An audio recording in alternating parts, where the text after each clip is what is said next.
نو ما درته ویل دا ډېره خطرناکه مسله ده چې کم څوک د خوبونو په دنیا کې مستغرق دي نو هغې خو اوس په دې دنیا کې ډېر کشفونه او کرامتونه بیانوي. هغه ډېر خوانده خلک، هغه ډېر بعضې چې ځان ته دینداره خلک وایي، نن سبا په دې دنیا کې دا کشفونه وایي. زما په کشف کې دا راغلې ده چې د بخاري شریف پلانکی حدیث صحیح نه دی، دا یهودو جوړ کړی دی.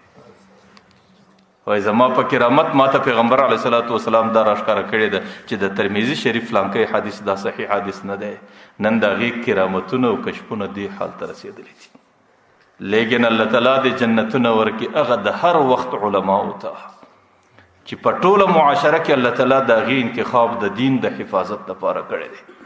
هغې خپل ځانونه، خپل بدنونه، خپل عمرونه پر وچو چټایانو باندې وسولول. لیکن په خدای قسم د هر چا، د هر ظالم، د هر د دین د ماتونکي مقابله یې وکړه او د هغې سره د خپل دین حفاظت وکړي. هغې په هر وخت کې دا وویل چې نه د چا کشف دلیل دی، نه د چا کرامت دلیل دی، نه د چا خوب دلیل دی، نه د چا بزرګي دلیل ده. دلیل که ده د پیغمبر علیه السلام احادیث چې په صحیح سند او په صحیح وابسته در موږ پورې را رسېدلي دي. دا د پیغمبر علیه صلات وسلام د طرفه موږ ته مستند دلیل دی او دا زموږ دپاره قابل عمل دی. او د دې په مقابل کې موږ نه د چا خوب ته اعتبار ورکو، نه د چا کشف ته اعتبار ورکو، نه د چا کرامت.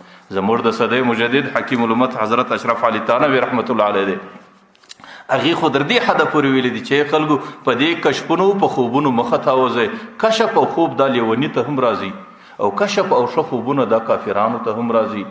په دې باندې زموږ د دین بنیاد نه دی، نه زموږ د دین بنیاد دومره کمزوری دی او نه زموږ د دین بنیاد دومره بې اعتماده دی. زموږ د دین بنیاد دا د محمد رسول الله احادیث دي چې هغې په ویښه باندې په کم شکل در موږ را رسېدلي.